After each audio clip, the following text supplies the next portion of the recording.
You fill up my senses. Come on,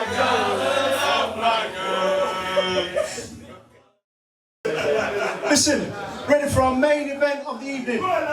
Just want to introduce you to our panel. Got Ryan Rhodes right here.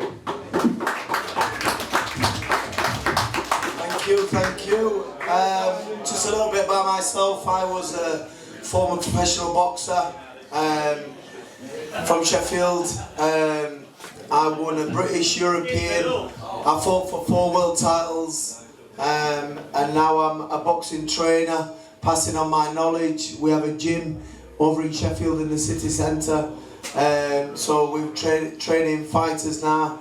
We're putting sportsman events on. In a couple of weeks I've got Joe Calzaghe coming to the new venue OEC at Napoleon's in Hillsborough. And then we've just announced today we've got Floyd Mayweather coming to the Magna Centre in Rotherham. So if anybody wants any tickets, come and see me. Thanks, guys. Ryan Rhodes. I'm going to pass you over to my good friend here now, Mark Willie, who's going to tell you a little bit about himself. Hi everybody. Good evening. My name is Manor Willie. I've been involved with fitness training, preparing a lot of these boxers, Ryan, Johnny Nelson, preparation for a lot of the fights. Done this for 15, 20 years now. It has been a journey. It took us the other side of the world, Mexico, where my learned colleague fought Canelo. And local guys were just bringing them through. As the footballers will see, it depends on a lot of discipline to get to the top, and that's what we thrive to get the youngsters in today. Alright, so happy to see you all, and any questions later, please flow. Okay? Thank you. Kevin Gage, come on down.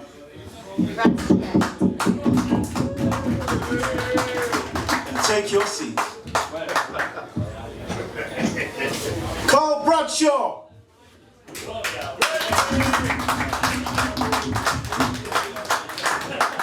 Mitch Ward.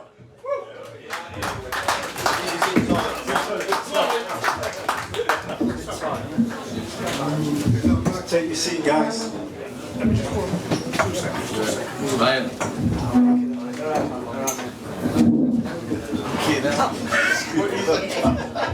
You're not getting in there, mate. His belly's a bit too big.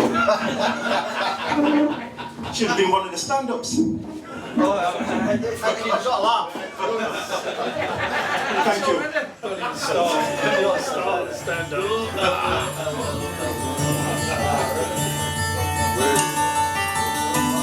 You fill up my senses. Come on,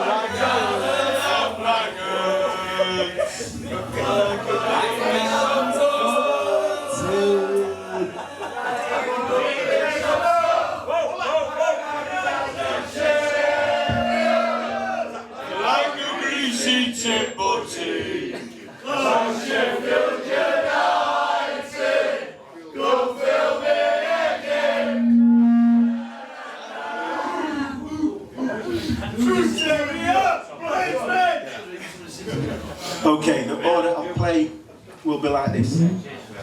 You'll be asked one question each. And what is this? It's a question of sport or something like that? And then there'll be a group question, okay? I didn't sign up for this, by the way. We rehearsed that last night, by the way, so you're supposed to laugh at that one. Okay, Kevin, I just want to say to you that, is it true that a good dressing room runs itself? Yes, absolutely. Definitely, a good dressing room does run itself. There's always a few leaders in a dressing room, and they tend to look after some of the youngsters and some of the newcomers to the dressing room. So as long as you've got a few strong characters in there, absolutely true, 100%. So do you know, like there was sort of like a famous fight between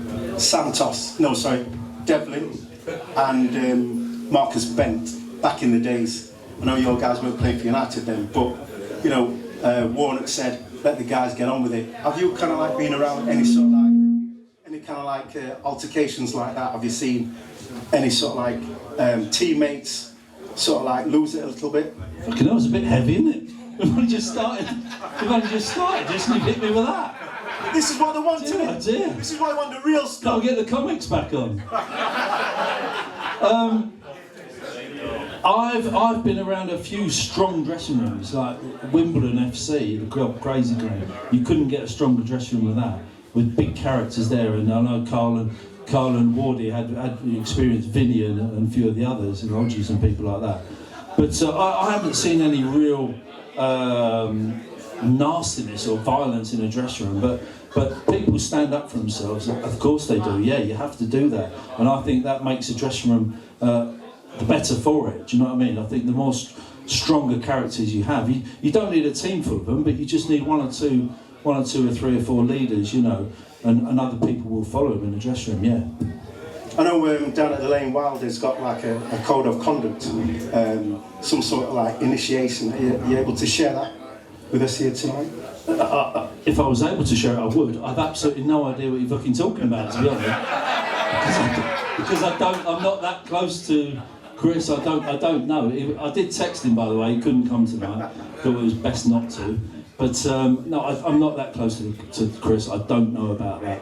I don't know if the other guys have shed any light on that. Do you know anything? Just basically like you know, when on the street when people join gangs, it has to do with certain things. So it just sort of like you know, when players come to Bramall Lane, there's a certain phase that they have to kind of go through, and certain guys take over. You know.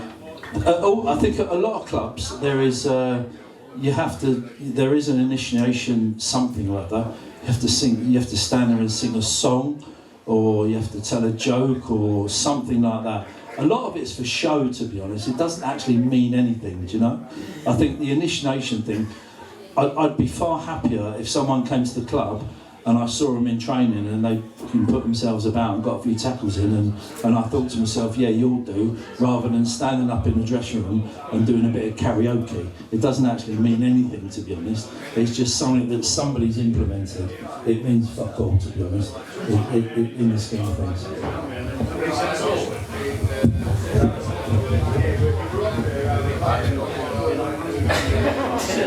Good, Carl. Yes. Mitch, you're both local Sheffield guys. What was the feeling when you were actually playing for your own club, Sheffield United? Because most clubs nowadays, you see a lot of mixture of players from other clubs. Mixture. Do you think we'll ever get that back?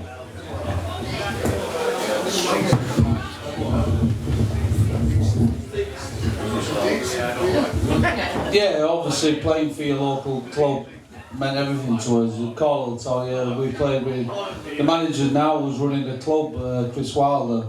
I played with Chris Wilder, Jamie Ireland, you know, Carl Bradshaw, Dane Whitehouse, myself, Jamie Ireland. At that time, they were all local lads. You know, we had a real good bond there, and Chris is showing that now with the team he's got now. And to play for your local team, there's nothing better. You know, it's a dream come true for me.